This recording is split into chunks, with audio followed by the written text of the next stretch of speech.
Oh, I'm currently looking at historically black colleges that have been shut down. And I'm looking at possibly purchasing an HBCU to house the FDMG. So that way we can keep the legacy of those black colleges alive, because they're trying to kill them black colleges, brothers and sisters. Okay? Remember my school, 6 sciences. We're going to focus on agriculture and agronomical science. We're going to teach your children how to eat to live at my school, how to grow their own crops. In order for your child to graduate from my school, they're going to have to be able to grow 6 fruit, 6 vegetables, not outside, in the inside of their house. We can eat healthy even if you ain't got no yard. You can make your extra bedroom in the house a garden. Your children will have to do that. 85% of black people are dying from preventable diet-related diseases. We got to reverse the cancer and beat it. Too much money is being made for cancer. They got a cure, but you'll never get it. Then we're going to teach our kids physical science, the health of the body, how to maintain life. All of us know elders who 80 years old look like they're 40. 50 years old who look like they're 20. There's a science to life. We got to teach it to the children young. There will be no sugar, there will be no caffeine, and there will be no high fructose corn syrup on my campus. We also want to teach your children political and military science. I want your kids to know why Obama was elected. It ain't got nothing to do with God. I want you to understand that Africa is in the condition it's in because it's kept that way by its European exploiters. I want you to know why Muammar Gaddafi was murdered, because he was about to create an African dollar that would have bankrupted America and London. I wanted to know that the AIDS virus was created to kill heterosexual black women. Go ahead. A disease we was told for gay white men, because the #1 killer of black women, 38 to 58 on the face of the earth, because it was designed for them. I want them to understand that. Although we don't want our children hating any African, we need them to understand that the reason sexual confusion is being pushed in Milwaukee ain't got nothing to do with family rights and civil rights. It's about population extermination. A husband family can't make a child. And a wife family can't make a child. I need y'all to understand, and understand that this ain't got nothing to do with revolutionizing families. It's about exterminating Africans. Wake the hell up, y'all.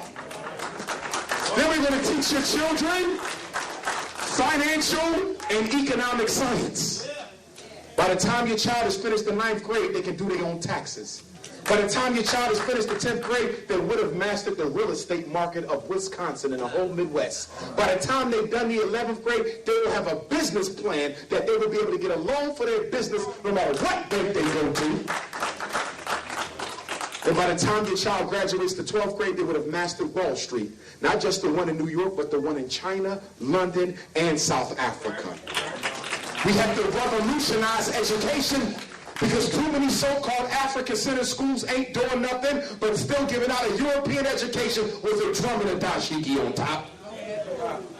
I need your children to graduate from my school, assuming that they never go to college a day in their life, and be able to make it. Right. Because the only thing you're guaranteed to get from college is student loan debt.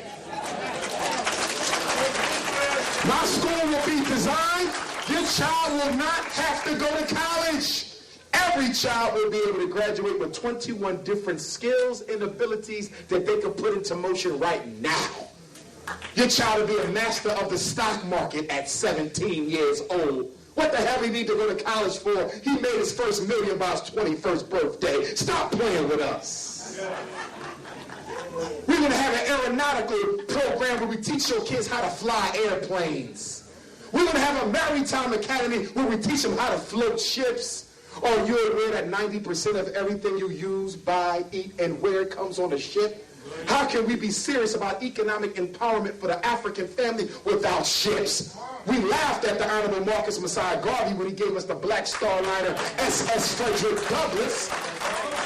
Garvey was way ahead of his time. Ain't no other leader put no ships on the water since. None of them. They copied Garvey, but they couldn't duplicate Garvey. And we celebrating Garveyism this summer, brothers and sisters. 100 years of Garveyism. The Universal Negro Improvement Association of African Communities League turns 100 on July the 20th. 1914 to 2014 is going to be a huge celebration in New York City. I was asked to go to London, England to play Marcus Garvey in a stage play in Cricklewood, London this summer. I'm also taking my first trip to Africa, my first group trip. I want y'all to come with me. I'm calling it the Dr. Umar Johnson Psycho-Spiritual Reconstruction Tour. Now let's talk about Tupac. Tupac was under surveillance the entire day of his death. In fact, he was under surveillance for the entire week of his death. In order to understand why they needed to kill Tupac, you got to understand his mother, Afeni. Frederick Shakur was one of the leaders of the New York City original Black Panther Party. Frederick Shakur was one of the Panther 21. Y'all might have heard about them. 21 Black Panthers were accused of plotting to blow up federal buildings in New York City. Afeni was one, while she was pregnant with Tupac. Afeni went into court and defended herself and all 20 of her fellow Panthers, and everybody walked out free while she was pregnant with Tupac. A white man wrote a book about it. You might can find it. It's called Panther 21 Trial, where he praises Afeni, having not been a law student, gone into court, defending a group of so-called outlaws, and finding everyone not guilty of the charges while she was pregnant. Tupac was not born in jail, but his mother did spend some time in jail while she was carrying him. But see, Tupac was raised in the struggle.